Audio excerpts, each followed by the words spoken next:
Now this one is driven in. Georgiev gets the stick to it. Burns will play it around the boards. And in 1 second, he's getting out of the box and it's like the score!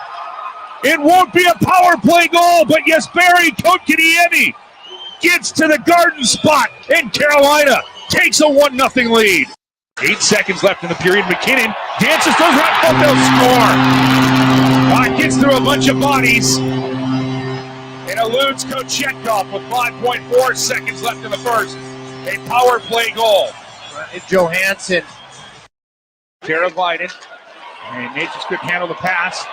And now the Avalanche looking for a little offense coming in on Kochetkov. They'll score. Logan O'Connor shorthanded. And the Avalanche will take a 2-1 lead. And that right there could have been the game. It wasn't, but I think it definitely changed the way this game was going to be played.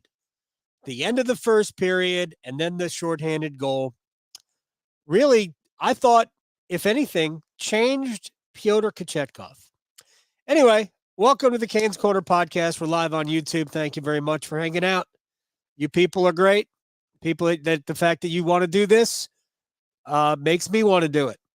Even tonight, we have things to talk about.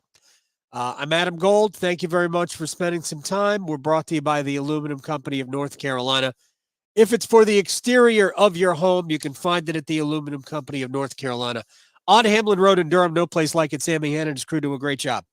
All right. Pardon my stuffiness, but I don't know. A little bit of an allergy thing, but we'll muddle through, will we not? Part of me doesn't even want to discuss the game because I think the game is really about the big picture. So first, I saw in the comments somebody wants to be talked in off the ledge. Here's the best I can do. It's just 6 games. Now, is it alarming that the Hurricanes have yielded 30 goals in 6 games? 30 goals in 6 games. Last year, the Hurricanes yielded 2.56 goals per game. 2.56. So far this year, they are allowing 5. Yes. 5 goals per game. 5 goals per game. Now, somebody asked, what is the number one problem for these Carolina Hurricanes? Honestly, and I know you expect honesty, right now, goaltending. They have a lot of problems. And it's not that Pyotr Kochetkov allowed any bad goals tonight. There's not a single one of the 6 that went past him that you went, oh, you got to have that. 0. There were no bad goals tonight. And he allowed 2 goals on 15 shots against Seattle on Thursday night. He hadn't allowed a bad goal. But that doesn't mean I could have had that one. Could have had that one. Might have had that one. And you're not going to get them all. Because, let's be honest, there were some super-duper scoring chances.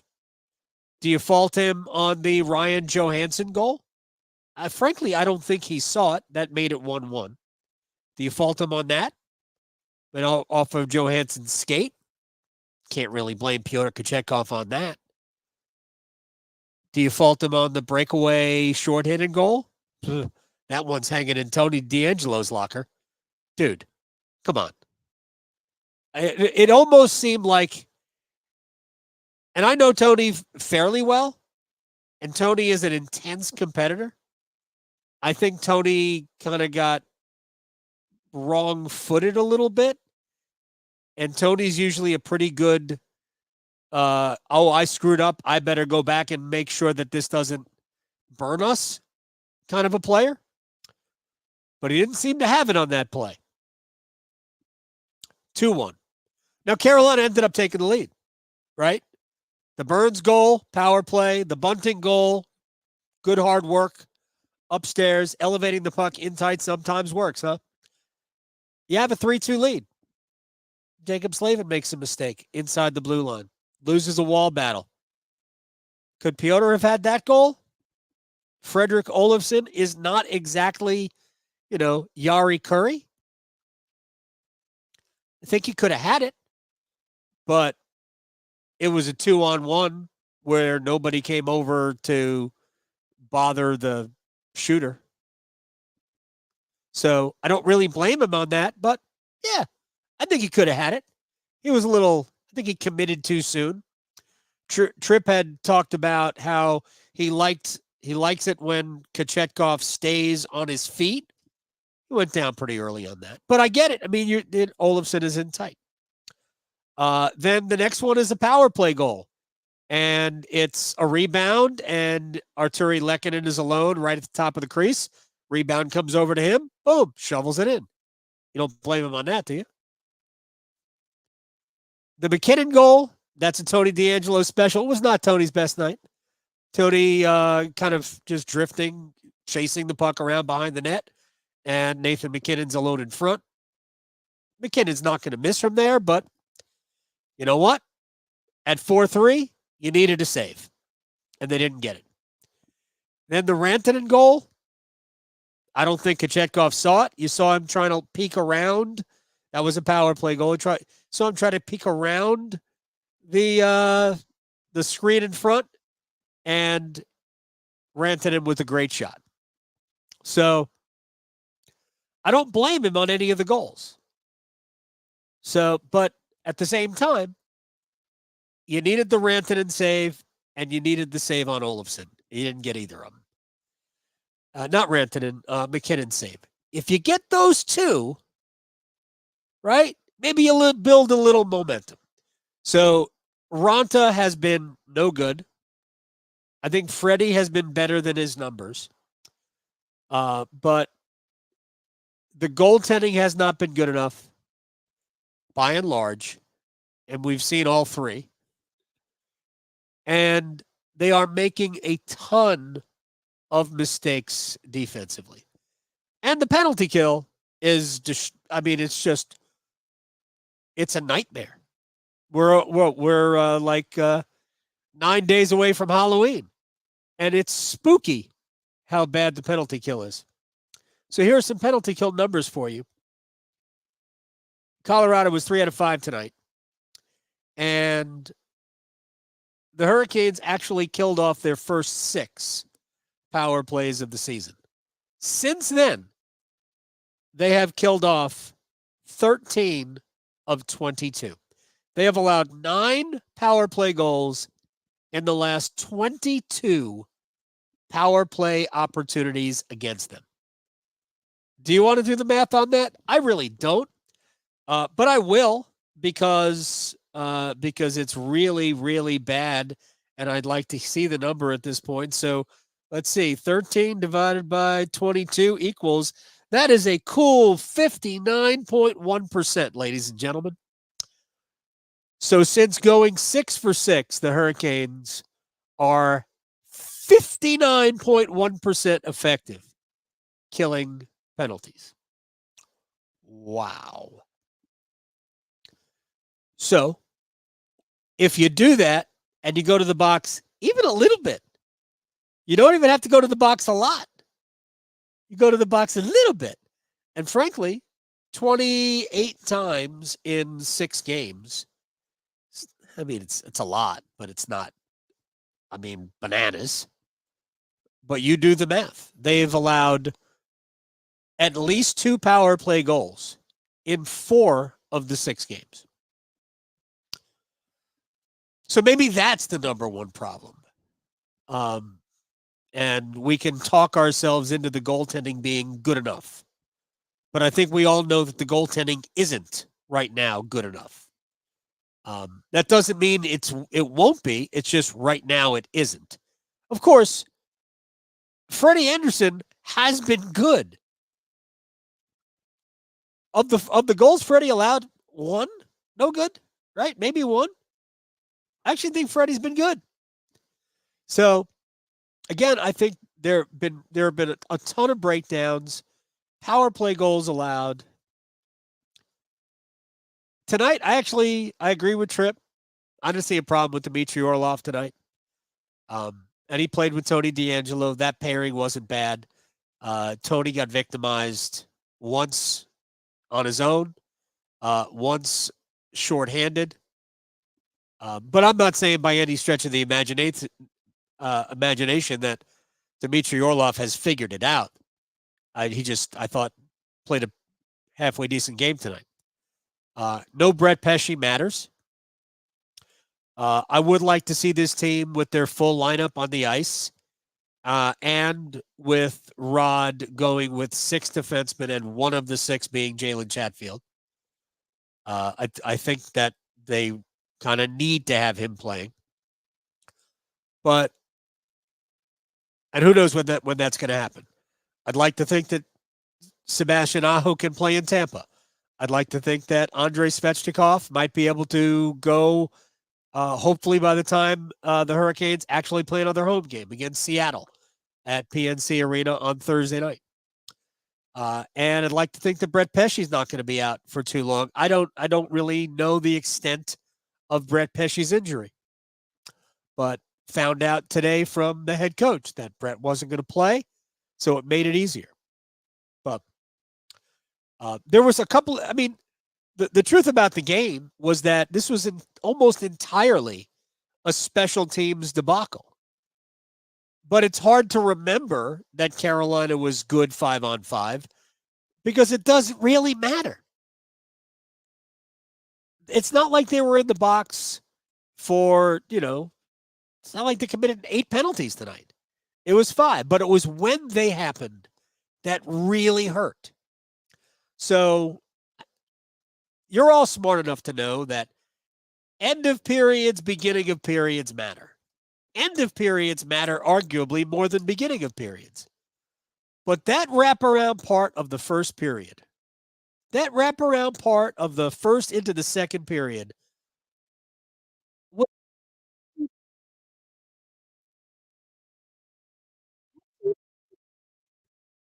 and you give up the power play goal late,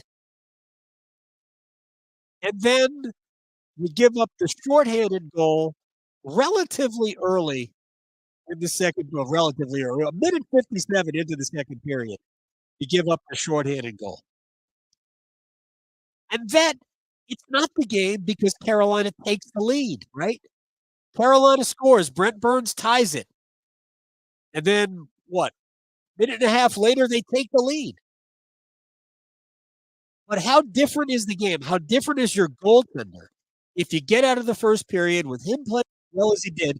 Because Pyotr Kochetkov was really good in the first period. And then you give up the shorty, and the period was a disaster after that for him and for the team. Less for him, actually, than for the team. And then I think Rod said it, I thought, pretty well after the games, like the third period's the third period. They're not even trying. So here's Rod. Rod, we had talked after the second period. You thought your group got off to a strong start, just not able to come back into third. What were your overall takeaways that final frame? Well, you're down 3. They're not really, they're just kind of, they're not playing that much. It was a tough game because I felt like we were doing pretty good, doing some good things. It just, obviously special teams just ate us up. And, so we're in one. I mean, it's not like we were giving up a ton, but just every time they had that opportunity, man, they put it in the bag of the net. And that's what a great team does. You have 24 hours before heading to Tampa, almost that amount of time. What's kind of the conversation with the group, the key differences that you would like to see? Listen, we got to regroup. We're scoring enough goals, and we just can't stop anything in our net. And, it's special teams is a big part of it.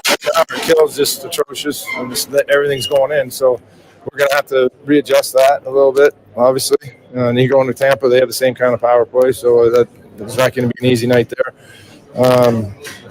Yeah, but we got to get 20 guys on the same page. We got a few guys here that just aren't quite there yet. So that's my job, trying to bring them all together. And when we do that, it looks right. How tough was it to start that second period? You guys had the power play and then get shorthanded is a killer. The one at the end of the first is a killer. We got our helmet ripped off. I mean, there's a lot of things that could have went a little bit differently in this game, but you got to give that team credit. I mean, they're world-class players. Are world-class, like as elite as you can have, and they're special. Thanks, Rod. Not a lot. It was like a minute 45 of Rod Brindamore after the game. Look, I've seen a lot of the comments. I get not blaming the goaltender. Because as I said, for Kochetkov tonight, there were no bad goals.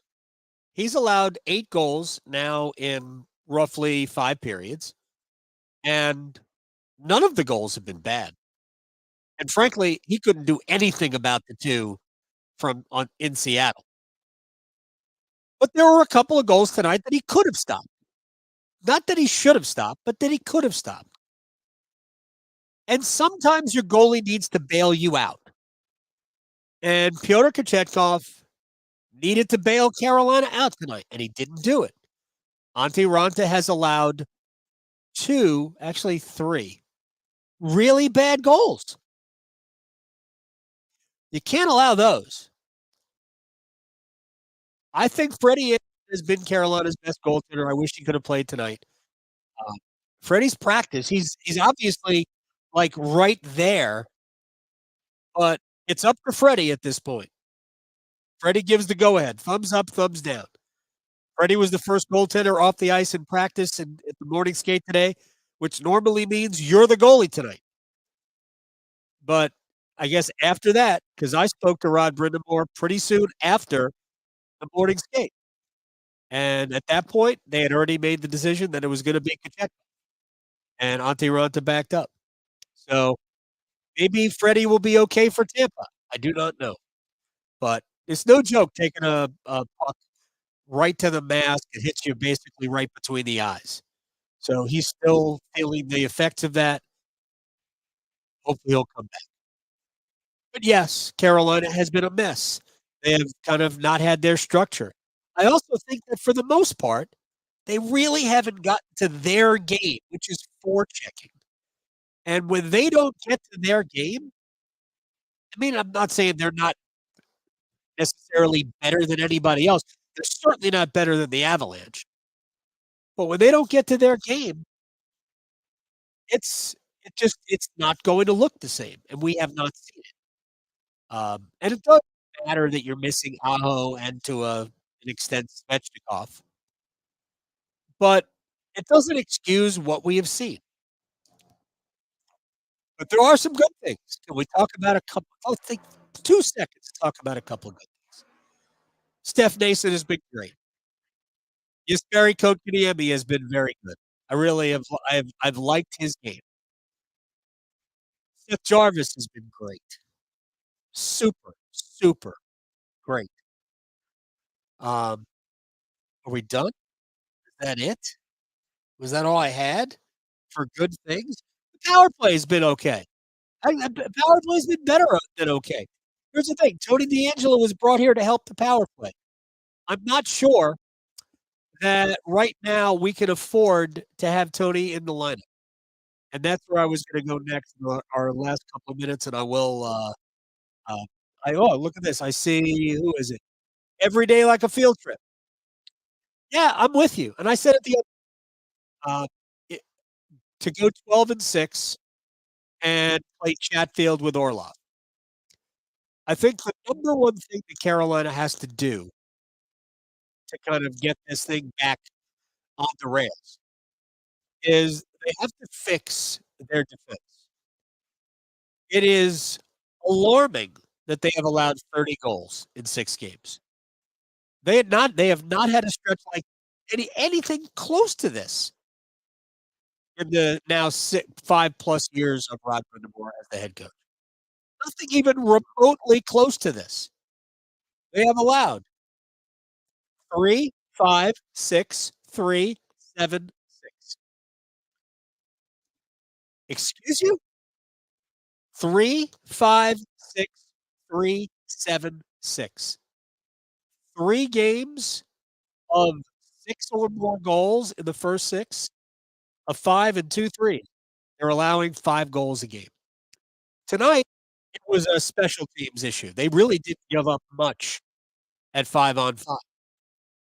But holy mackerel, that's bad. So that stuff's gotta change. Um, I have at some point, this team's gonna get healthy. So here's what I need to know. First of all, can we all agree that Brendan Lemieux is kind of a waste? He doesn't do anything. I mean, no. Let's just put him on waivers, let him go to the minor leagues somewhere, or release him and let somebody else take Brendan Lemieux. Callahan Burke? It's a hell of a name, by the way. Or is it Burke Callahan?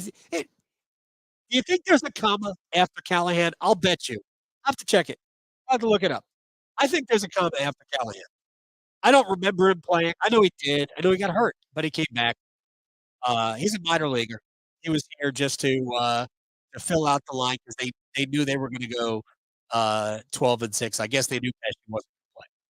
So they brought Callahan Burke in. He's only an hour up the road because he's right now, even though he's in Carolina's system, he's playing with the Avalanche top farm team. So, all right, send him back there. So when Aho and Svechnikov are back at some point, and hopefully it'll be soon for both. Hopefully for Aho it'll be Tuesday, and for Svech it'll be Thursday. But I know Rod wants to see Svech go through a couple of practices without a yellow jersey. So when they're all fully operational, here's my question. That fourth line of Drury, and right now it's Nason. Well, it wouldn't be Nason. It might be then. Nason, Kokaniemi, and Jarvis. Good. I might leave that alone. So, who's playing with Jack Drury? I mean, that probably has to be a scoring line. Okay. Can Jack Drury handle that? That is my question. Can Drury handle the responsibility? Your line needs to score. It needs to produce points. And whoever's there with him, whether it's I mean, I literally do not know what that line is going to look like. Right now, you've got Teravainen, Bunting, and Natchez. Let's say Aho goes right there. Here's what I would do. Because I would leave Kokaniemi, Jarvis, and Nason together. Because right now it's working. I'd leave it together. Aho, Teravainen on the right, Bunting on the left. Natchez, Svechnikov, and Drury? See, that's where we are.